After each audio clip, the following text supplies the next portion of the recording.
Hello everyone! Magandang araw sa inyong lahat. Nako, maraming salamat at nandito ka pa rin dito sa ating channel. Nakabisita ka pa rin sa ating mga solid subscribers, solid supporters, solid listeners, solid viewers. Kung ano man ang gusto nyong itawag sa inyong mga sarili, basta nandito kayo at paulit-ulit tayong binabalikan at paulit-ulit na chine-check kung meron ba tayong bagong upload. Hello po sa inyong lahat. Magandang araw po. Nako, nagbabalik na naman ang inyong Mama Mia, ang inyong one and only Mama Mia para sa panibagong kwento na naman na aking pagsasaluhan for today's video. And syempre, wala muna tayong video ngayon ha, dahil medyo may sakit po tayo, halata naman siguro sa ating boses, pero huwag kayong mag-alala, kahit may sakit, hala push pa rin tayo, re-record pa rin tayo dahil ang dami-dami nang nagpapadala sa atin ng mga kwento nila at hindi na natin kinakaya na hindi basahin kasi nga araw-araw maraming dumadating, so medyo nahe-hectic tayo, oo, tapos iisang upload lang tayo per day, di ba? And hello nga pala sa mga nakapag-comment sa ating mga videos this past 1 week. Oo, sa tingin nila hindi nababasa ang kanilang mga pa-shoutout.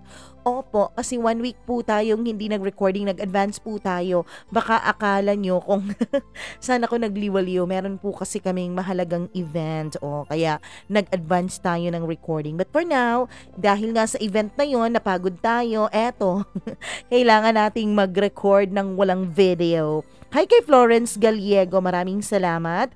Amador Cotilia sa Marinduque 35 Vlog TV, maraming salamat sa inyo. Isabel Rose, thank you so much for listening. Remedios Barakil, hi din kay Christy Carpentero. Basyao Vlog, maraming salamat. Nako, hello din kay I Am Leia. Sally, maraming salamat. Jocelyn Palis, thank you so much. Hello sa'yo. Sabi niya isang hello naman dyan. O, ayan.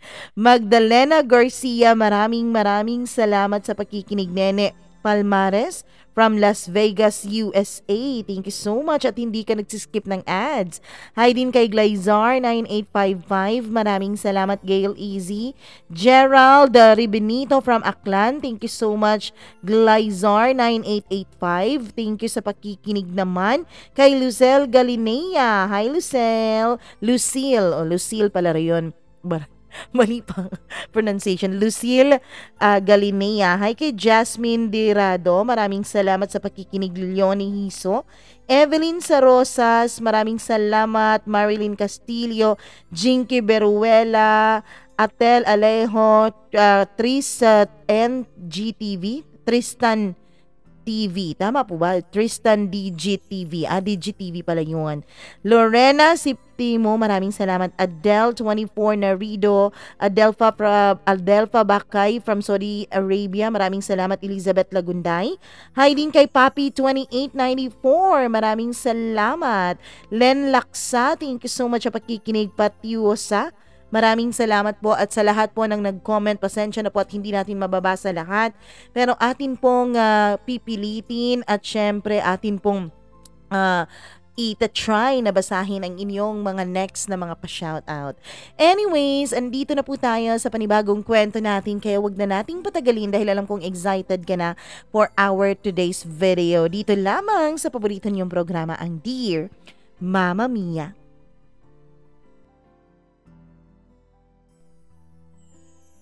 Paano mo nga ba mamahalin at tatanggapin ang isang taong naging dahilan ng tuluyang pagkawasak ng iyong pamilya? Paano mo nga ba siya tatanggapin kung siya ang dahilan kung bakit ka ngayon nag-iisa? Dear Mama Mia, magandang araw po sa inyong lahat at sa inyong mga tagapakinig na laging nakaabang sa inyong mga videos at mga uploads sa YouTube. Mama Mia, isa po ako sa mga bago niyo pong listener. Isa po ako sa mga taong bago niyo pong tagahanga. Actually, pinag-iisipan ko po talaga ng medyo matagal-tagal kung akin bang isusulat ang kwento kong ito. Mahilig po talaga akong magsulat, Mama Mia. Yun po ang paraan ko para mailabas ko ang lahat ng sama ng loob na meron ako sa dibdib ko. Tinatago ko lang kasi ang lahat dahil wala akong mapagsabihan. Hindi ako naniniwala na may isang taong merong pakialam sa damdamin at aking nararamdaman. Hindi po ako naniniwala na may isang taong totoo o genuine na nakikinig sa akin, na hindi ako hinuhusgahan at na hindi ako ipapahamak sa hulihan. Kung bakit ko nasabi ito, Mama Mia, dahil natraidor o trinaydor na po ako ng isang taong labis kong pinagkatiwalaan noong una. Ako po si Adam, isa pong lalaki, Mama Mia, na emotional lalo na pagdating sa aking pamilya. I was 8 years old nung magkaroon ng gulo ang aming pamilya. Dumating ang papa ko isang gabi na may bit-bit na isang bata na sa tansya ko, Mama Mia, noon ay nasa 4 o 3 years old pa lamang. Nung dumating siya, akala ko nga pinsan ko ang kanyang bit-bit na bata at natuwa ako, Mama Mia, dahil meron na akong kalaro. Wala kasi akong kapatid. Nag-iisa lang po akong anak, kaya natuwa ako nung sabihin ng papa na dito natitira sa amin si Juancho. Yon ang batang dinala niya sa bahay namin. Ako naman ay agad-agad na natuwa, lalo pat lalaki siya. Agad ko siyang hinila at pinakita ko sa kanya ang aking mga laruan. Mama Mia, may kaya po ang pamilya namin. Ang papa ko kasi ay magandang posisyon sa kanyang pinapasukang kumpanya. Kahit ang mama ko ay walang trabaho, ay hindi naman po yun nakabawas sa kagaanan o kaginhawaan ng aming buhay. Maginhawa talaga ang buhay namin. Maraming pagkain, maraming laruan, nakakapunta kami sa mga lugar na gusto namin. Nakakapunta kami sa mga bayan na bakasyunan namin. Kung tutuusin, Mama Mia, ay walang kulang sa aming pamilya. Ako lang ang nakaramdam ng konting kakulangan dahil nga mag-isa lamang ako. Malayo po ang mga pinsan ko. Yung side ng mama ko ay nasa probinsya. Samantalang yung side naman ng papa ko ay nagkalat na po sa iba't ibang parte ng mundo. Mga nurses, mga medical practitioners at mga engineers po kasi ang mga kapatid ng papa ko. At lahat sila ay pinili pong manirahan sa ibang bansa, lalo pat ang lolo't lola ko ay nasa Canada na at permanenteng mga residente na doon. Karamihan sa mga tiyahin at tiyuhin ko na kapatid ng papa ko ay nasa Canada. Yung iba naman ay nasa New York at yung iba naman, Mama Mia, ay nasa New Zealand. Kanya-kanya silang taguyod ng kanilang pamilya. At ganun din si Papa. Basically, lumaki talaga ako na mag-isa lamang. Yung bahay din kasi namin, Mama Mia, ay nasa isang exclusive na subdivision noon at walang masyadong batang naglalaro sa labas. Kung sa paaralan naman, Mama Mia, ay hindi ko po masyadong kasundo ang aking mga kaklase. Meron naman akong mga friends, pero hindi talaga ako masyadong palaimik. Kaya natuwa ako nung dinala ni Papa sa bahay namin si Juancho. Nung gabi na yun ay dun pinatulog ni Papa si Juancho sa kwarto ko. Tabi kami kasi medyo malaki naman yung kama at pareho pa kaming maliliit at patpati nung mga panahon na yun. Pero sa kalagitnaan ng gabi, Mama Mia, ay nagising ako. Nagising ako dahil may naririnig akong pagtatalo. First time ko pong makarinig na nagtalo ng gano'n ng mga magulang ko. Hindi ko masyadong maintindihan ang pinagtatalunan nila. Naririnig ko lang kasi ang sigawan, pero kapag tumatahimik na at may nag-uusap na sila ay hindi ko naman masyadong marinig. At hindi ko rin yun masyadong maintindihan. Ilang saglit ko pa silang pinakinggan.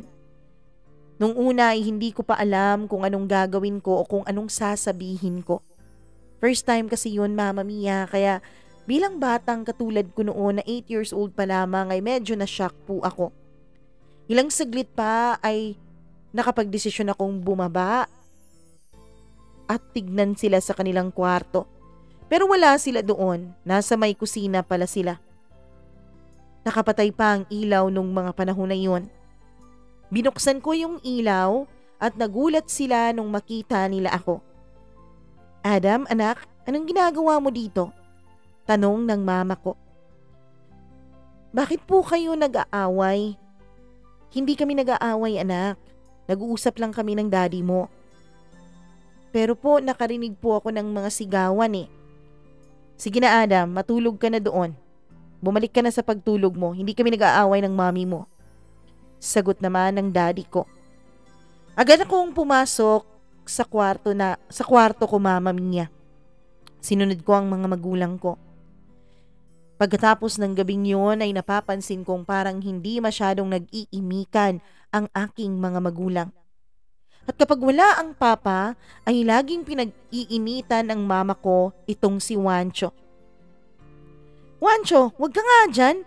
Wag mong laruin yan, mahal yang laruan ni Adam na yan. Baka mabasag mo pa. Ako naman, Mama Mia, ay wala lang sa akin kung paglaruan man ni Juancho ang mga laruan ko. Ang totoo niyan ay natutuwa nga ako na may kalaro na ako. Natutuwa nga ako na may ka-share na ako sa mga gamit ko. Pero kay Mama, iba yung dating sa kanya.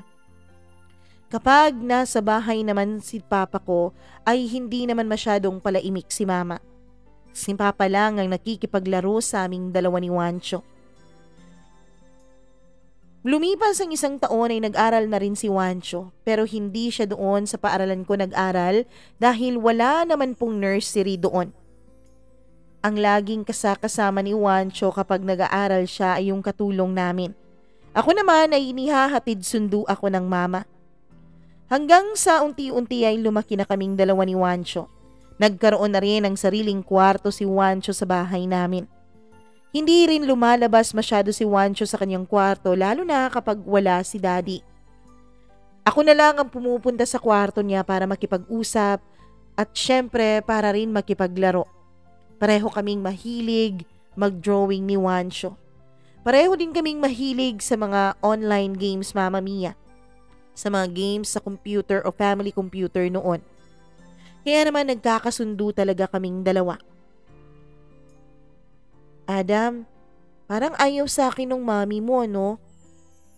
Tandang-tanda kong tanong sa akin ni Juancho nung 7 years old siya, Mama Mia, samantalang ako nung mga panahon na yon ay 11 na. Hindi naman siguro. Bakit mo naman nasabi? Tanong ko. Kasi kapag wala si daddy, hindi niya ako pinapansin. Tapos sinisigawan pa niya ako kapag may ginalaw ako sa mga gamit niyo dito sa bahay. Juancho, itatanong ko sa iyo ha. Bakit nga pala daddy ang tawag mo sa daddy ko? Tapos yung mami ko, tita lang ang tawag mo.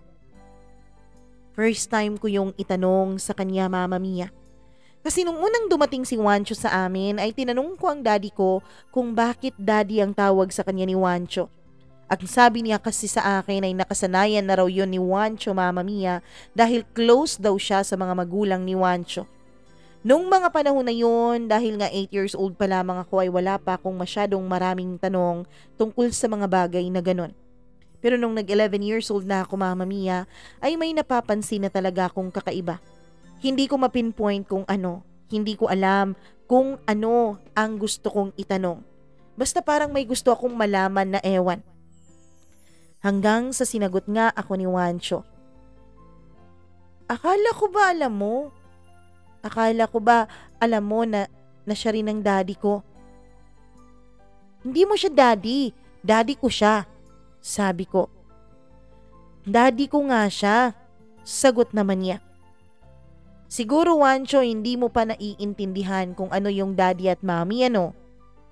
Yung daddy at mommy dun ka galing sa kanila. Love nila ang isa't isa kaya nabubuo ang isang bata. Tulad ko, nabuo ako dahil love ng mommy ko at ng daddy ko ang isa't isa. Ako din naman, love naman ng mommy ko at ng daddy natin ang isa't isa. Lalo tuloy akong naguluhan nung mga panahon na yon, Mama Mia. Kasi ang concept sa eskwela, isa lang naman talagang mommy at isa lang din naman talagang daddy. Pwedeng marami ang mga kapatid. Pero naguguluhan ako nung mga panahon na yon, bakit magkaiba kami ng mommy ni Juancho pero iisang daddy namin. Tinanong ko ang daddy ko nung gabing dumating siya. Ang sabi niya Oo, anak niya raw din si Wancho. Pero iba ang mami niya. Nung nangulit pa ako at nagtanong pa ako ng nagtanong ay naghalit na ang daddy ko at hindi na ako pinansin. Nung hindi pa rin ako tumigil sa kakatanong ay sinigawan na niya ako, Mama Mia. Unang beses yon na nasigawan ako ng daddy ko. Mas close kasi ako sa mami ko. Mula nung pinanganak kasi ako ay laging wala si daddy. Laging busy sa kanyang trabaho, laging may ginagawa sa opisina. Ang mami ko ang lagi kong kasama dahil naiintindihan ko naman na wala siyang trabaho kaya siya ang nakapokus sa akin at sa bahay namin. Pero nung mga panahon na yun, Mama Mia, nagulat ako sa reaksyon ng daddy ko. Kalimitan naman ay hindi niya ako masyadong pinapansin. Pero hindi din naman sa hindi ko malaman na mahal niya ako dahil lagi naman akong may pasalubong sa tuwing umaalis siya noon. Hindi din naman niya ako masyadong sinisigawan noon kapag nagiging makulit ako. Umiiwas lang siya sa akin tapos tinatawag niya ang mami ko at sinasabing pangaralan daw ako para hindi ako lumaking barumbado. Yun lang naman ang laging sinasabi ng daddy. Pero nung mga panahon na yun, Mama Mia, ay nagulat ako kung bakit niya ako nasigawan. Hindi talaga ako makatulog nung gabing yun sa kakaisip kung paano akong nasigawan ng daddy. Masyado ba talaga akong naging makulit? Kaya kinabukasan ay hindi ako pumasok sa eskwela. Hindi kasi ako masyadong nakatulog kaya natulog ako buong araw.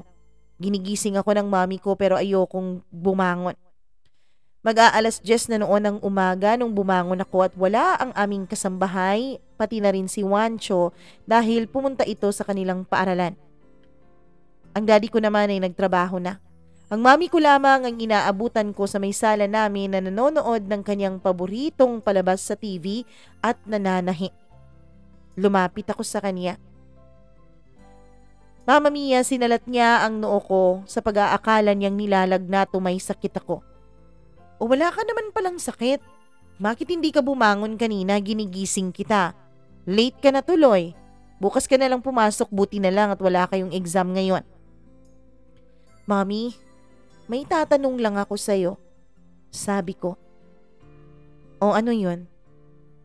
Bakit po pareho kami ng daddy ni Wancho pero magkaiba ang mami namin? Noon, Mama Mia, ay nagulat ang mami ko sa tanong ko. Hindi niya siguro inakala na itatanong ko balang araw ang mga tanong na yon. Inilapag niya sa may mesa ang kanyang tinatahi at saka pinatay niya ang TV at nag-focus siya sa akin. Adam, siguro oras na para malaman mo ang totoo. Oo, kapatid mo si Wancho sa ama, pero hindi ko siya anak. Iba ang mommy niya.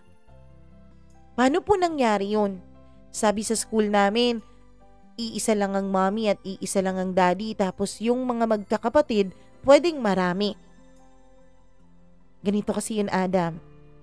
Nung nawala ang daddy mo ng ilang buwan, natatandaan mo yun? Pilit kong inaalala, Mama Mia, ang mga panahon na wala ang daddy ko na hindi siya natutulog sa bahay namin. Tumango ako nung bumalik sa alaala ko ang mga panahon na yun. Yun ang mga panahon na nagkakilala ang mami ni Wancho at ang daddy mo. Nagkaroon sila ng relasyon. Ayun, nabuo si Wancho. Kaya po ba ayaw nyo kay Wancho? Kaya po ba ayaw nyo sa kanya dahil nagkasala si daddy sa inyo? Mama Mia, niyakap na lamang ako noon ng mami ko at saka siya umiyak. Noon naintindihan ko na kung bakit sabi ni Wancho iisa lang ang daddy namin. Mas lalo tuloy akong naawa sa kapatid ko, Mama Mia.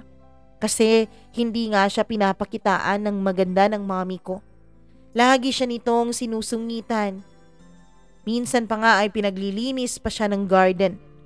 Minsan pa nga pinaglilinis din siya ng banyo, lalo na kapag ilang araw na hindi dumarating ang daddy ko sa bahay namin. Pero Mama Mia, pinagtatanggol ko naman si Wancho. Unti-unti ay lumaki kaming dalawa. Sa bawat pagkakataon na nararamdaman kong tinuturing na iba ng mami ko si Juancho ay lagi ko siyang sinasaway. Kapag meron ding binibigay sa akin ng mami ko ay sinisigurado kong meron din kay Juancho. Ako ang humihingi sa kanya kay daddy. Si daddy naman nung nakita niyang unti-unti kaming nagiging close ng kapatid ko at naintindihan ko na ang mga pangyayari ay nararamdaman ko rin na parang nag-open up na siya sa akin. Parang minamahal na niya ako. Ang totoo niyan, Mama Mia, nung dumating po si Juancho ay naramdaman ko po na parang mas malapit ang loob ni Daddy sa kanya kaysa sa akin. Naisip ko nga dati, siguro nga mas mahal ng Daddy ko ang mami ni Juancho kaysa sa mami ko. Pero hindi naman yun kasalanan ng kapatid ko. Wala naman siyang sala sa mga nangyari. Hanggang sa nung 15 years old na ako, Mama Mia, ay sinabi ng mami ko na wag ko raw pagkakatiwalaan si Juancho. Bakit po, Mami? Tanong ko sa kanya. Basta wag mo siyang pagkakatiwalaan, hindi mo siya purong kapatid. Pero Mami, kapatid ko pa rin si Juancho. Alam mo Adam, yang pagtatanggol mo dyan sa kapatid mo, bahalang araw pagbabayaran mo yan. Pero hindi ako naniniwala kay Mami. Mahal ko si Juancho. Mahal ko ang kapatid ko, Mama Mia. Tanggap ko siya kahit na iba ang mami niya. At lalong tinanggap ko siya nung pinakita sa akin ng daddy ko na natuwa siya nung tinanggap ko ang aking kapatid. Laging sinasabi sa akin ng daddy ko noon na dapat magmahalan kaming dalawa ni Juancho. Hanggang sa lumipas ang ilang mga taon. 20 years old na ako noon, Mama Mia, samantalang si Juancho naman ay 16 na. Nung biglang namatay ang daddy namin. Hinatake kasi ito sa puso habang nasa biyahe papunta sa kanyang trabaho. Siya lang mag-isang nagdadrive ng sasakyan, kaya nung inaatake siya, Mama Mia, ay bumangga sa isang napakalaking puno ang sasakyang minamaneho niya. Dahilan para maging dead on the spot si daddy. Umiyak kaming tatlo nung mga panahon na yun. Devastated kami masyado. Ako din, Mama Mia. Umiyak ng umiyak. Hindi ko alam kung paanong magbabagong bigla sa isang iglap lamang ang aming mga buhay. Tanging si Daddy lang po ang naghahanap buhay sa amin. Ako naman noon ay nasa second year college pa lamang dahil sa kakashift ko ng kurso. Hindi kasi ako mapirme sa isang kurso dahil hinahanap ko pa po kung ano talaga ang bagay sa akin, kung ano talaga ang nararapat sa akin. Hinahanap ko pa kung saan ang field ko. Kaya lagi akong nagsishift ng kurso noon matapos ang isa lamang semester. Yak ng yak ang mami ko. Samantala, Mama Mia, meron pa ho kaming hinuhulugan. Bago kasi yung bahay na binili ng daddy namin dahil binenta na niya yung luma naming bahay na medyo maliit dun sa luma naming subdivision. Kumuha siya ng malaking bahay. Tapos kumuha din siya ng bagong sasakyan. In short, marami po kaming bayarin. Kung buhay lang sana ang daddy at nakakapagtrabaho ay hindi naman problema yon dahil malaki naman ang kanyang sahod. Pero kami, paano na kami ngayon na puro utang lamang ang iniwan sa amin ng daddy namin? Yung insurance ni daddy ay hindi pa naging sapat para pambayad sa mga utang. Mama Mia, konting-konti lang po talaga ang aming perang natitira noon. Hanggang sa nung mailibing ang daddy ko ay sinabi ng mami ko na ililipat na raw si Juancho sa isang pampublikong paaralan. 4th year high school pa noon si Juancho, Mama Mia. Humayag naman si Juancho dahil wala naman siyang magagawa. Sabi pa nga ng mami ko kung hindi raw siya papayag ay mabuti pang wag na lang siyang mag-aral. Pero pinilit ko ang mami ko na pag-aralin pa rin si Juancho. Alam kong magiging kawawa siya kung hindi siya makakapag-aral. Adam, dapat inuuna mo ang sarili mo. Dapat sarili mo muna bago yung ibang tao. Mami, hindi naman po ibang tao si Juancho. Kapatid ko siya. Kaya nararapat lang na alagaan ko siya at siguraduhin ko ang maganda niyang kinabukasan.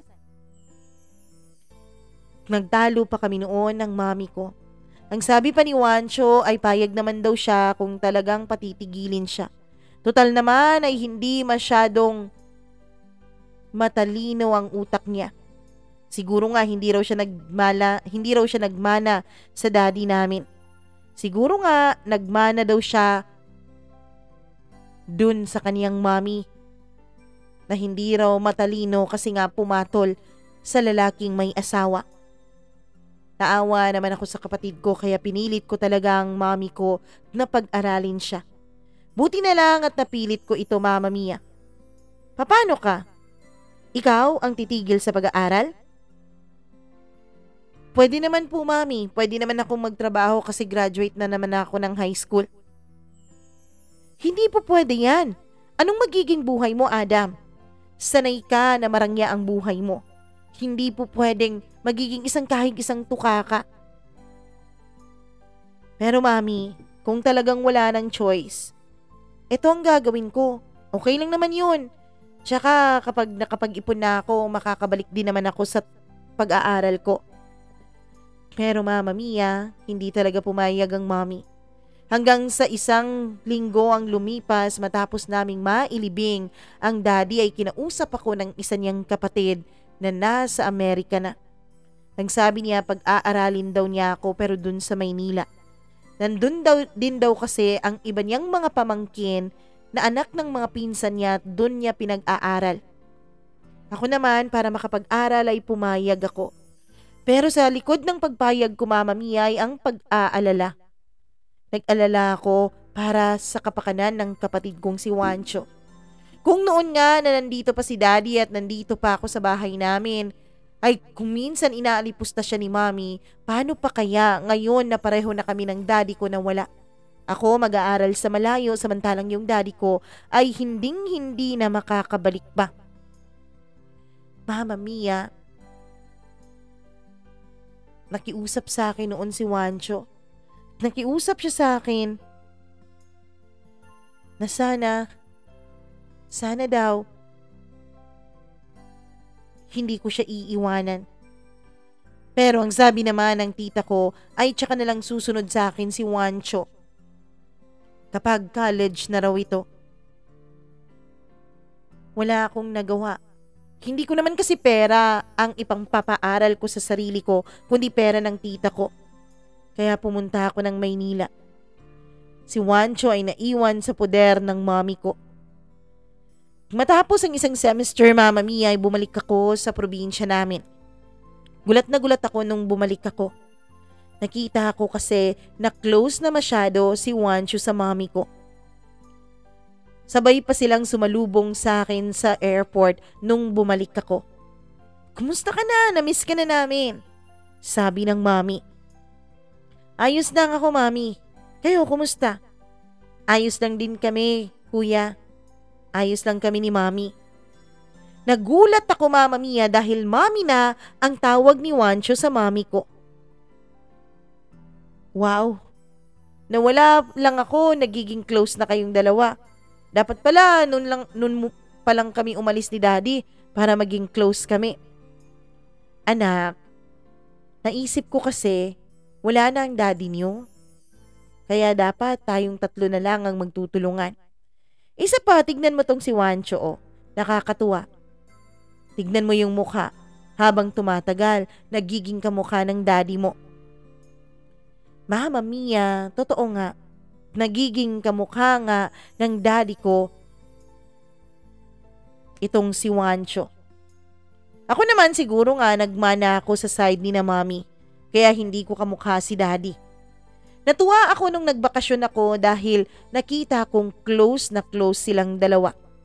At matapos nga ang isang taon, Mama Mia, ay sinabihan ko na si Juancho na sabay na kaming pumunta ng Maynila dahil doon na rin siya mag-aaral tulad nga ng sabi ng isa naming tita. Pero ang sabi niya, doon daw siya sa probinsya namin mag-aaral. Pinilit pa namin siya ng tita ko. Sinabi namin na mas magiging maganda ang future niya kung doon siya mag-aaral sa Maynila. Pero ang sabi niya, Mama Mia, ayaw daw niyang iwan ng mami ko. Mag-iisa na lang daw ito sa bahay na napakalaki. Kasi hindi naman yun na ibenta. Lahat ng mga natirang savings ni Daddy ay dun po ibinayad sa bahay. Hinayaan naming marimata yung bagong kotse nung mamatay ang daddy ko. Pero yung bahay ay hindi. Yun ang pinaprioritize namin dahil mas mahirap mawalan ng tahanan kaysa mawalan ng sasakyan. Yung sasakyan pwede ka namang mag-commute. Pero yung tahanan, kapag wala kang libo-libo na pambayad sa renta buwan-buwan, ay hindi ka talaga makakatulog sa isang bahay na may maayos na bubong. Kaya yun ang inuna namin. Naintindihan ko naman si Juancho. Nagpasalamat nga ako, Mama Mia, kasi iniisip niya ang mami ko. Ganun na talaga sila ka-close dalawa kasi naiisip pa niyang wag iwan ang aking ina. Naisip ko nga napakawalang kwenta ko namang anak. Ako itong anak na naturingan pero ako talaga itong umalis at pumuntang Maynila. Nakiusap si Juancho sa tita ko. Nung una ay ayaw pumayag ng tita ko pero nung maisip niya na maiiwan nga naman palang mag-isa ang mami namin, ay hinayaan na niya si Juancho. Hanggang sa lumipas pa ang mga taon. Tuwing sem break, kapag merong pagkakataon ay umuwi ako sa bahay namin.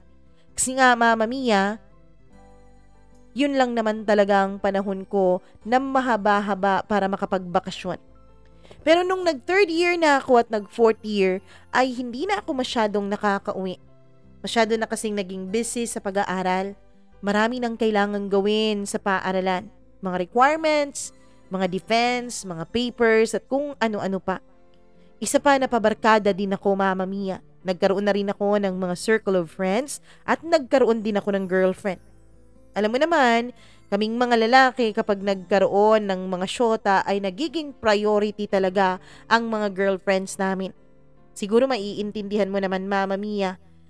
Kasi kayong mga babae din naman ay masyadong demanding sa oras at panahon. Kaya yun ang nangyari. Mas inuna ko ang girlfriend ko at ang barkada ko.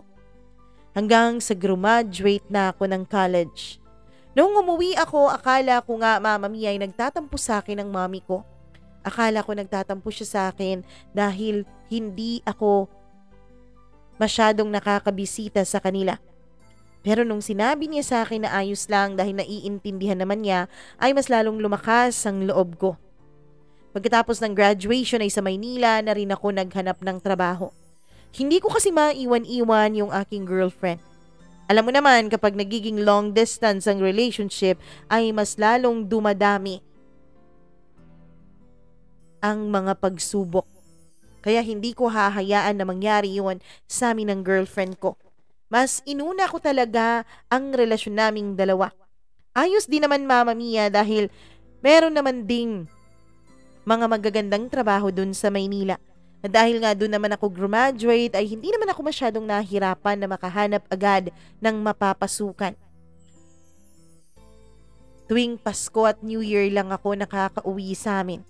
1 linggo lang akong nakakabakasyon doon. Matapos ang 2 taon kong pagtatrabaho ay doon na rin nagsimulang lumabo ang relasyon namin ng girlfriend ko. Yung girlfriend ko kasi, Mama Mia, ay mas bata sa akin ng 1 taon. Pero mas huli siyang graduate sa akin kasi mas marami po siyang mga panahon na hindi siya nag-aral kasi nga hindi rin kaya ng kanyang pamilya. Pero nung makagraduate na siya, Mama Mia, dun na rin nagbago ang lahat sa aming dalawa. May nahanap siyang iba. Niloko niya ako at iniwanan niya ako para sa isang lalaking kakakilala pa lang niya. Masyadong masakit yon para sa loob ko. Siya ang unang girlfriend ko. Siya ang unang babaeng minahal ko ng husto. Kaya naman hindi naging madali sa akin na tanggapin ang katotohanan na wala na talaga kaming dalawa. Na iniwan na niya talaga ako, na hindi na niya talaga ako mahal. Ang totoo niyan, Mama Mia, hindi din naman niya agad ako iniwan. Ang totoo niyan ay nahuli ko pa talaga siya na may ibang kinakalantari. Ang mas masakit pa doon ay hindi ako ang mismong nakahuli, kundi ang isa kong kaibigan na nakakakilala din sa kanya.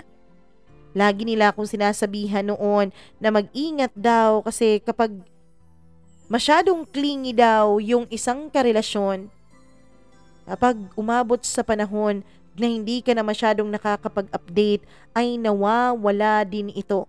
Nawawalan din ito ng gana sa'yo. Parang ganun din kasi ang nangyari sa amin eh. Kasi nung nag-umpisa nang maging busy ako sa pagtatrabaho at busy din siya sa kanyang pag-aaral, ay parang nawalan na rin ng oras siya sa akin. Kapag sinasabi ko sa kanya na mag-date kaming dalawa, ay lagi niyang sinasabi na busy siya. Nung unang mga panahon, Mama Mia, ay lagi naman niya akong sinasabihan na sana maglaan daw ako ng oras sa kanya. Pero habang tumatagal ay hindi na rin siya humihingi ng oras hanggang sa nahuli na nga siya ng aking kaibigan na may iba na pala. Sinundan pa talaga namin siya sa restaurant kung saan sabi niya ay magkikita sila ng mami niya. Gusto ko sanang makipag-date sa kanya nung gabing yon. Pero ang sabi niya ay darating daw ang kanyang ina at ito daw ang gusto niya munang makasama kasi matagal-tagal ng panahon na hindi sila nagkikita. Kaya hinayaan ko para makipag-bonding silang dalawa. Pero nung tinawagan nga ako ng kaibigan ko ay kahit na may tiwala ako sa girlfriend ko, may pagdududa din sa sarili ko, Mama Mia. Ayoko talagang samahan noon ang kaibigan ko. Pero gusto ko ring malaman ang totoo. Matagal-tagal na panahon na rin kasing may naririnig akong hindi magagandang sabi-sabi mula sa iba. Kaya eto na ang pagkakataong mapatunayan ko na hindi totoo ang mga sinasabi nila. Pero mali ako, Mama Mia. Mali ako. Dahil iba ang napatunayan ko. Napatunayan ko kasi na totoo, na tama ang sinasabi nilang lahat. Na meron ngang iba ang girlfriend ko. Nasaktan ako nung mga panahon na yun, Mama Mia. Sobrang sakit. Nakita ko talaga kung paano sila maglampungan dalawa. Pinuntahan ko sila sa mesa nila. Nasuntok ko pa yung lalaki. Pero imbis na ako ang ipagtanggol ng girlfriend ko, ay yung lalaki niya ang pinagtanggol niya. At dun nga, naghiwalay din kami agad. Natapos ang ilang taon naming relasyon para lang sa lalaking yun. Para lang doon sa lalaking kakakilala pa lang niya sa trabaho. Bago kasi graduate ang girlfriend ko ay nagkaroon sila ng OJT training, Mama Mia. At dun niya nakilala ang lalaking yun. Doon niya nakilala ang lalaking sumira sa aming relasyon. Matapos nga ang paghihiwalay namin ay hindi na ako nakapag-concentrate pa sa trabaho. Lagi na lang akong tulala at wala sa sarili ko. Mali-mali na ang mga reports na naisasubmit ko. Mali-mali na rin ang mga presentation ko sa kliyente. Hanggang sa sinabihan ako ng kumpanya namin na magpahinga muna. Mag-leave daw muna ako indefinitely. Mabuti na lang at mabait ang kumpanya namin noon at pinag-leave ako. Pero pakiramdam ko, Mama Mia, kapag nasa Maynila ako ay hindi ako makaka-recover sa sakit na aking naramdaman. Habang tumatagal kasi ay lalo ko lang naaalala ang mga masasayang araw naming dalawa ng girlfriend ko. Pakiramdam ko ay hindi talaga ako makakapag-move on. Kaya ang ginawa ko, Mama Mia, ay umuwi ako ng aming probinsya. Gusto kong makalanghap ng sariwang hangin. Gusto kong makapag-isip-isip ng maayos. At nung nasa probinsya nga ako ay nagulat ang kapatid ko at si Mami. Nagulat si Juancho at si Mami kung bakit daw ako umuwi. Hindi pa naman Pasko. August pa lang nung mga panahon na yon. Sabi ko, nag-resign na ako sa trabaho ko. Ano? Bakit ka nag-resign, anak? Sayang naman yung trabaho mo. Kwento ko sa kanila ang nangyari. Akala ko kasi, Mama Mia, ay magiging supportive sila sa akin. Akala ko kasi ay dadamayan nila ako. Pero ang sinabi nila ay mahirap daw maghanap ng trabaho sa mga panahon na yun. At isa pa, mula nga noong magkatrabaho ako, Mama Mia, ay ako nang sumusuporta sa pag-aaral ni Juancho. Kinuha ko na yon mula sa tiyahin ko kasi nakakahiya naman kung sila pang magpapaaral sa kapatid ko gayong kumikita na ako. Mama Mia, dun sinumbatan ako ng mami ko. Ano na lang ang ipapaaral mo sa kapatid mo? Paano na lang si Wancho? Hindi na siya makakapag-aral. Nagulat ako doon. Kasi kung dati ay ayaw na ayaw talaga ni mami na pag-aralin si Wancho sa private school kahit nung buhay pa ang daddy ko, ngayon ay siya pang namimilit na wag ko raw ipa-transfer sa isang state university ang kapatid ko. Nasasanay na raw ang kapatid ko doon sa private school na pinag-aaralan niya ngayon. Huwag kayong mag-alala, Mi. Meron naman akong konting ipon. Makakasurvive pa naman ang pag-aaral ni Wancho tsaka itong pang-araw-araw natin. Tapos, matapos ang isang buwan, maghahanap din naman agad ako ng trabaho. Gusto ko lang talagang magpahinga. Gusto ko lang talagang huminga. O siya, sige, kung yan ang gusto mo. Sabi ng mami. Mama Mia, lumipas nga ang isang buwan. Nagulat silang lahat nung sinabi kong may trabaho na ako. Pero hindi na ako babalik ng Maynila. Bagkus ay dun na ako magtatrabaho sa probinsya namin. Ang mas nakakagulat doon, Mama Mia, ay ang reaksyon ni Wancho at ng mami ko. Bakit parang ayaw nila na dun ako magtatrabaho? Bakit parang ayaw nila na dun ako sa probinsya pumalagi? Ang totoo niyan, Mama Mia, mula nung dumating ako para magbakasyon at para ayusin ang nasira kong puso, ay lagi na nila akong sinasabihan kung okay na ba raw ako, kung makakahanap na raw ba ako ng trabaho, kung may malilipatan na raw ba ako at babalik na raw ba ako ng Maynila. Nung una ay hindi ko masyadong pinapansin yon. Iniisip ko na lamang na baka nag-aalala lang sila dahil wala na kaming pambayad sa tuition ni Wancho. Baka nag-aalala lang sila para sa aming pang-araw-araw na gastusin. Pero nung makahanap na nga ako ng trabaho dun sa probinsya namin, pero kontra pa rin sila. Kesyo mas maliit daw ang sahod, kesyo mas maganda pa rin daw sa Maynila dahil mas malaki ang pasahod at may maraming oportunidad, ay hindi na talaga mapigilan ng sarili ko ang magtaka. Nagtataka ako kung bakit ganoon ang reaksyon nila. Nagtataka ako kung bakit ganoon na lang kaimportante sa kanila na sa Maynila ako magtatrabaho.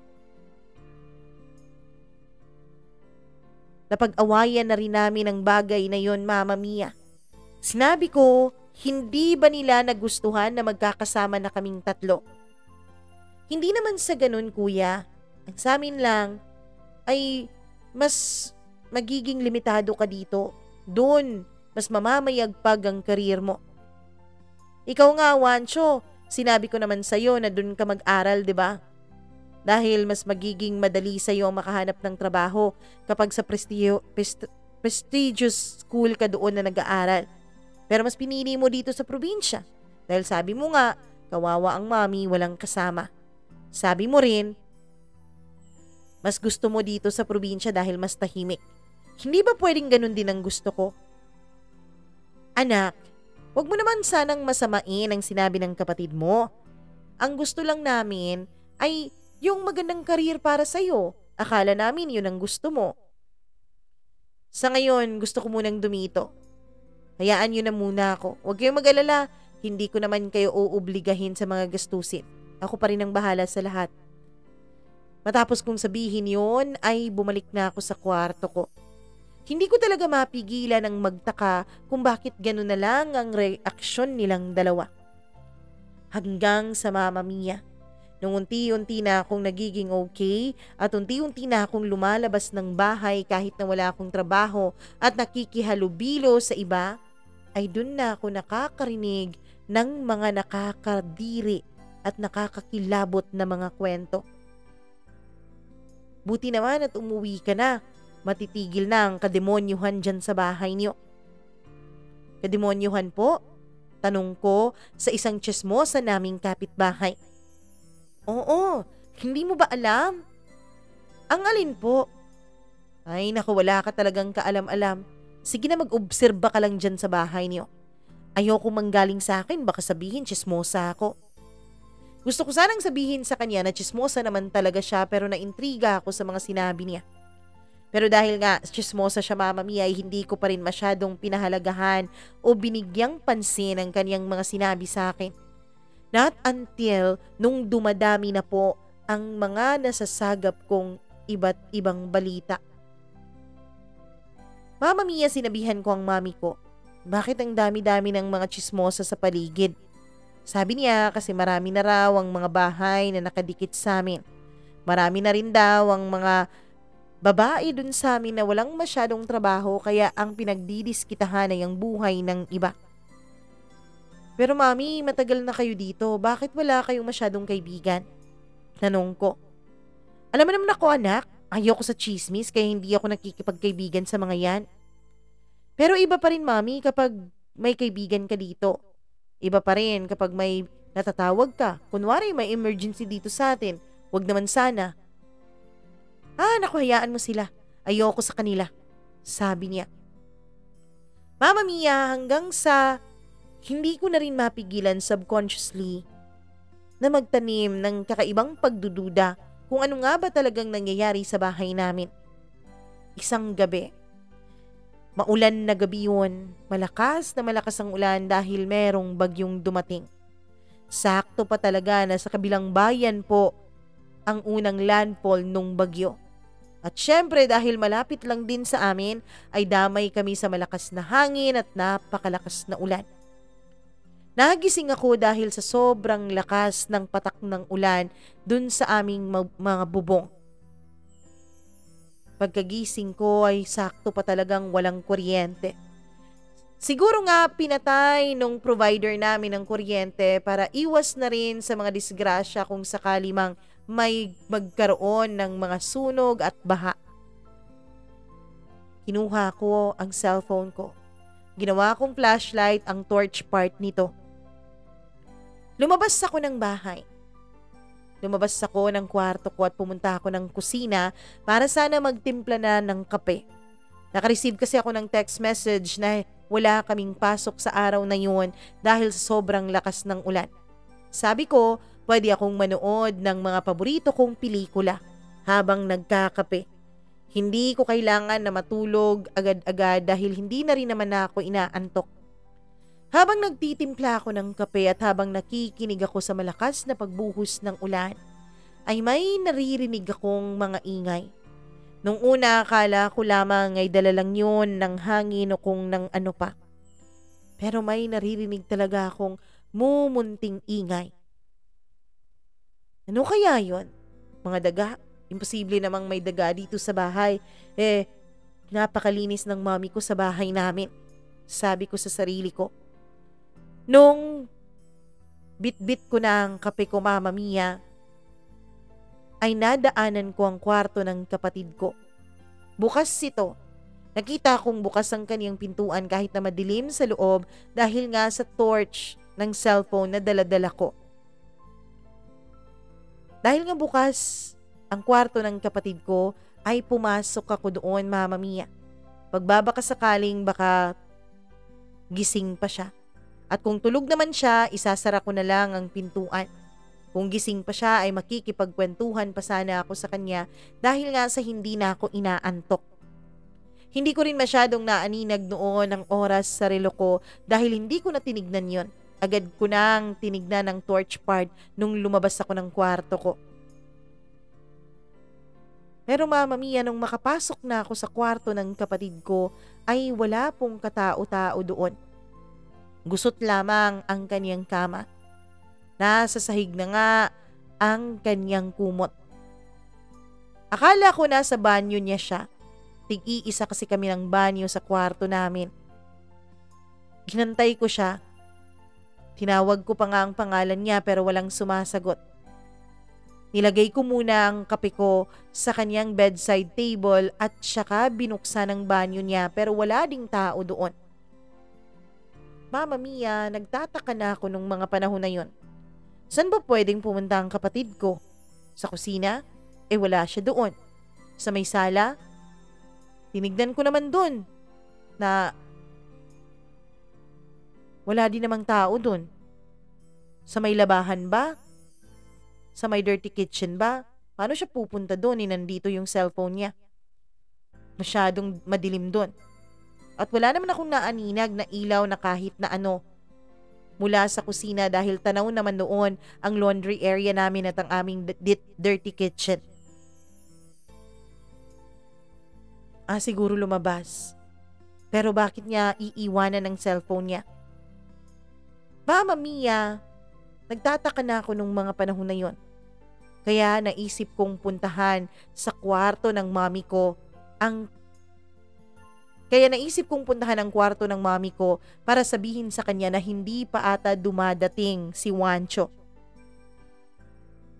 Mama Mia, sanay na sanay kasi ako mula pagkabata na binubuksan ko lang basta-basta ang kwarto ng mga magulang ko. Siguro nga dahil nasasanay din ako na kapag gising ako ay wala na ang daddy ko. Kapag bago ako matulog ay wala pa rin siya.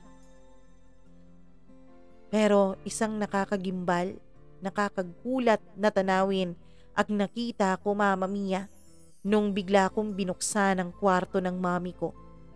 Dahil nga sa torch ng cellphone ko at dala na rin sa malakas na kidlat, ay nakita ko talaga ang isang kahindik-hindik na pangyayari. Si Juancho. Si Juancho, Mama Mia, nakahiga sa kama, habang ang mami ko naman ay nasa ibabaw niya. Nasa ibabaw niya. Taas baba ang katawan niya sa katawan ng kapatid ko at pareho silang dalawang hubot-hubad. Hindi sila nagulat sa ilaw, Mama Mia, siguro dahil nasanay sila dun sa kidlat. Nagulat na lamang sila nung tinawag ko ang mga pangalan nila. Mami? Juancho? Gulat na gulat silang dalawa na halos hindi sila makagalaw. Hindi siguro nila inakalang mahuhuli ko sila sa akto. Anong nangyayari dito? Mama Mia, kahit gaano kalakas ang ulan, pakiramdam ko ay mas malakas pa rin ang sigaw ko nung mga panahon na yon. Pakiramdam ko ay halos maputol na ang mga litid ko sa leeg dahil sa sobrang galit at sa sobrang shock na naramdaman ko. Agad namang bumalikwas ng bangon itong si Juancho. Yung mami ko naman, Mama Mia, ay nahihiyang tinakpan ang katawan niya. Magpapaliwanag kami, anak. Magpapaliwanag kami. Mami, ano to? Ano to? Matagal na ba kayong gumagawa ng ganitong bagay? Kaya ba, Juancho, ayaw mong sumama sa akin sa Maynila? Ayaw mong dun mag-aral? Dahil dito? Kuya, magpapaliwanag kami. Anong ipapaliwanag mo? Ang kapatid ko? Nakikipag-sex sa mami ko? Oo nga, hindi kayo mag-ina pero nakakadiri pa rin yun. Nakakadiri na isipin na ang kapatid ko at ang mami ko ay may relasyon. Sumisigaw na ako nung mga panahon na yun. Paulit-ulit na pinipilit akong patahimikin ang mami ko. Paulit-ulit niyang sinasabi, Mama Mia, na hayaan ko muna siyang magpaliwanag pero hindi ko ginawa yon. Sinisigawan ko pa rin siya dahil gusto kong mailabas ang sobrang sama na nararamdaman ko nung mga panahon na yon. Hanggang sa nagsalita ang mami ko. 4 na salita, Mama Mia, na siyang nagpatigil sa akin. Hindi mo siya kapatid, Adam. Sigaw niya sa akin. Doon ako nagulat. Anong hindi ko siya kapatid? Magkapatid kami sa ama. Doon ay umiyak na rin ang mami ko. Kuya, Adam, sorry. Hindi pala tayo magkapatid. Matagal mo nang alam? Tanong ko kay Juancho. Tumango siya, Mama Mia, pero hindi siya nagsalita. Paano hindi kami magkapatid, Ma?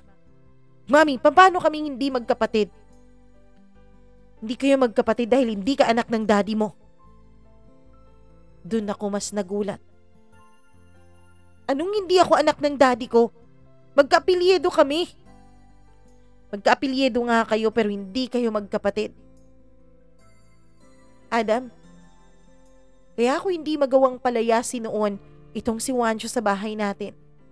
Dahil una kang tinanggap ng daddy mo. Hindi ka anak ng daddy mo. Una akong nagkasala sa kanya. Doon ako mas nagulat, Mama Mia. Noon palang mga panahon na hindi pa ako dumarating sa kanilang buhay, ay may mga pagkakataon din pala na hindi na-assign na magkasama ang mami ko at ang daddy ko. Na-assign kasi sa malayong lugar ang daddy ko dahil sa kanyang trabaho. Doon din daw nagkaroon ng kafling itong mami ko. Wala naman daw silang relasyon ng lalaki. Pero nagkaroon sila ng anak. At ako nga yun, Mama Mia. Pero hindi pa rin sapat na rason yun, Ma. Hindi pa rin sapat na rason yun para makipagrelasyon ka kay Juancho. Nakakadiri ka. Napakabata pa ni Juancho at sa mata ng lahat, magkapatid kaming dalawa. Sinampal ako ng mami ko nung mga panahon na yon, Mama Mia. Hindi ko raw alam kung paano siya nangulila, lalo pa nung pati ako ay iniwan siya at nag-aral ako sa Maynila. Hindi ko raw alam kung paano siya nasaktan.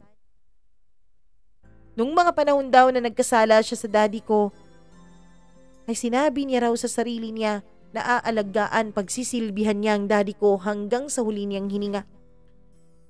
Pero nangangailangan din daw siya, Mama Mia. At nung mga panahon na yon ay unti-unti na rin naging binata si Juancho. Hanggang sa naging magkamukha sila ng daddy ko. At inalagaan na nga niya si Juancho. Si Juancho naman, Mama Mia, ay unang nakadiskubre na hindi kami magkapatid. Di ko alam kung paano niya ginawa yun. Hindi na rin ako nagtanong dahil ayoko na siyang kausapin. Tigilan niyo yung relasyon niyo. Nakakadiri kayong dalawa. Sabi ko. Mama Mia, akala ko ay pakikinggan nila ako dahil nga nahuli ko na silang dalawa. Pero hindi. Pinaglaban nila ang kung anumang meron sila. Sinabi nilang nagmamahalan silang dalawa. Hindi ko matanggap yun. Kaya, Mama Mia, nagwala talaga ako sa bahay namin. Nanira ako ng mga gamit. Hanggang sa galit na galit si Juancho at sinabi sa akin wala raw akong karapatang manira sa mga gamit na yon dahil gamit daw yun ng daddy niya. Hindi ko raw pag-aari yun. In short, Mama Mia, pinalayas ako ni Juancho sa bahay na yon. Sinabi ko sa mami ko na sumama na siya sa akin at pumunta na kami ng Maynila pero ang sabi niya hindi. Magkakaroon na raw ako ng sarili kong buhay. Isipin ko na raw ang magiging future family ko. Pero siya, dito lang daw siya. Magsasama daw silang dalawa ni Juancho. Wala akong nagawa, Mama Mia. Hanggang ngayon ay magkasama pa rin ang mami ko at si Juancho. Hindi ko alam kung talagang mahal ni Juancho ang mami ko o naghahanap lamang siya ng kalinga ng isang ina o hindi ko alam kung anong meron sa utak niya. Masyado na niyang nakuha ang loob ng mami ko. Si kahit anong gawin ko, Mama Mia, hindi na pumapayag ang mami ko na sumama sa akin sa Maynila. Kahit anong gawin ko ay mas inuuna pa niyang samahan si Juancho. Sa ngayon, Mama Mia, ay meron na po akong girlfriend. Gusto na rin na po naming magpakasal pero hindi ko po alam kung papaano. Ang gusto po ng mga magulang ng girlfriend ko ay makilala na rin daw nila ang mami ko. Pero nakakahiya pong ipakilala sa mga magulang ng girlfriend ko ang mami ko. Nahihiya po ako sa mami ko, Mama Mia, na pumatol sa kinikilala kong kapatid na mas bata pa sa akin. Ang pamilya kasi ng girlfriend ko ay konserbatibo. Masyado po silang religious. Devoted Catholic po sila, Mama Mia. At alam ko kapag nalaman nila ang totoo ay hindi nila matatanggap ang mami ko. Mama Mia, ano po ba ang gagawin ko? Gusto ko na lang po sanang sabihin sa kanila na hindi ko tunay na mami ang kasama ko. Pero ayoko rin namang magsinungaling. Ang girlfriend ko naman ay kinukulit na ako kung kailan ko raw siya ipapakilala sa pamilya ko. Kasi siya raw, pinakilala raw niya ako kaagad mula nung nanligaw pa lang ako sa kanya. Mama Mia, maraming salamat po sa pagbasa mo nitong sulat ko. Naway matulungan ako ng inyong mga tagapakinig. Naway mabigyan nila ako ng payo kung papaano ko ba ngayon ipapakilala ang mami ko at si Juancho dun sa pamilya ng girlfriend ko. Kung papaano ko ba sisiguraduhin hindi kami maaapektuhan ng girlfriend ko sa katotohanan tungkol sa nakakadiring sikreto ng pamilya ko. Hanggang dito na lamang po, Mama Mia. Maraming salamat sa pagbabasa mo nitong sulat ko at sa pagbibigay mo ng oras para basahin ito. Lubos na gumagalang, Adam.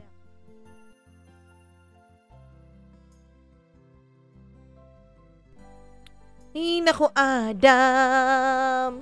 Nakakagulat naman talaga ang mga revelasyon mo dito sa sulat mo. Akala ko iisang sikreto lang nung mabasa ko yung sulat mo nung unang beses. Akala ko talaga iisang sikreto lang. Yun lang hindi magkarelasyon ng kapatid mo at itong mami mo. Pero mas malaki pala ang revelasyon dahil hindi din kayo magkapatid ni Juancho. Kung ano ang gagawin mo para sa akin, mas unahin mong sabihin sa girlfriend mo ang totoo. Mas ipaintindi mo muna sa kanya ang katotohanan tungkol sa pamilya nyo. Kasi kung masashock siya, malalaman niya mula sa iba, o kundi kaya ay sabay-sabay nilang malalaman ng kanyang pamilya, mawawalan ka talaga ng kakampi. Sa ngayon, sabihin mo muna sa girlfriend mo, oo, alam ko natatakot ka na baka hindi niya matanggap ang tungkol sa sitwasyon mo sa iyong kapatid at sa iyong ina. Hindi mo pala kapatid, kay Juancho at sa iyong ina. Pero deserve naman niyang malaman ng totoo. Naniniwala din naman kasi ako, Adam, na pagdating ng panahon, lahat ng sikretong nakatago sa dilim ay lalabas din sa liwanag.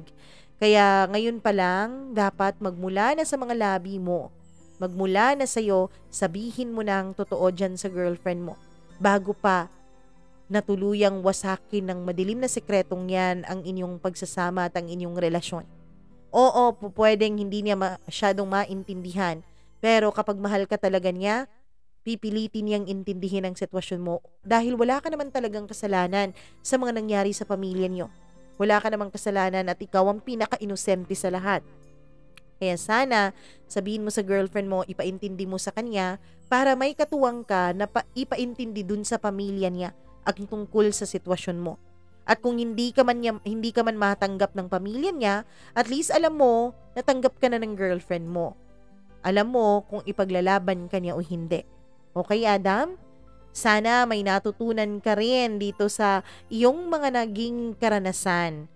O 'di ba? Sana natutunan mo rin na hindi talaga mas maganda na magtago ng mga sikreto, lalo pa sa loob ng isang relasyon at sa loob ng pamilya dahil ang sikretong 'yan ay magiging anay na unti-unting sisira sa inyong lahat. Sana natutunan mo na 'yan, Adam, at 'wag mo nang gawin diyan sa girlfriend mo. Bago kayo magpakasal, bago ka mag-propose, bago mo ipakilala dun sa mga magulang mo o sa pamilya mo, sana maging transparent kayo sa isa't isa. Transparency, kailangan na kailangan po yan sa isang relasyon. Dahil sa panahon ngayon, lalo pat may social media, madali lang gumawa ng kwento. Kapag hindi mo masyadong kilala ang partner mo, madali talaga kayong sirain ng ibang tao. Kaya sana maging leksyon to sa'yo. At sa inyo pong nakikinig ngayon, kung meron din kayong mga advices o mga payo kay Adam, huwag kayong mag-hesitate na mag-comment dyan sa comment section natin. At syempre sa mga nakikinig ngayon na hindi pa po nakapag-subscribe, please do subscribe to our channel. Click the notification bell para naman updated ka lagi sa tuwing meron tayong i-upload na kwento. At syempre, isa pa po, sana i-like at i-share nyo ang videong ito. Kung may sarili din kayong kwento ng inyong buhay, naku, i-share nyo yan. O 'di ba? Lalo pat kung marami kaming matututunan dyan o kung meron kaming mga inspirasyon na makukuha dyan sa inyong mga kwento, wag po kayong mag-aatubiling i-share yan dito sa atin. Mag-email lamang po kayo, mamamiacdo03117@gmail.com. Maraming salamat sa inyong pakikinig. Pakikinig talaga dahil wala namang titignan kasi walang video itong ating kwento ngayon. Kasi nga not feeling well ang inyong Mama Mia. Sana bukas medyo okay na tayo. Sana bukas, 'di ba? Sana bukas makapag-upload tayo. Yun ang pinaka-importante sa lahat. Pero medyo may sakit po tayo ngayon, so pipilitin natin na kung kakayanin, kakayanin, gagawin natin. Maraming maraming salamat once again. Ako po ang inyong Mama Mia. Magandang araw po sa inyong lahat.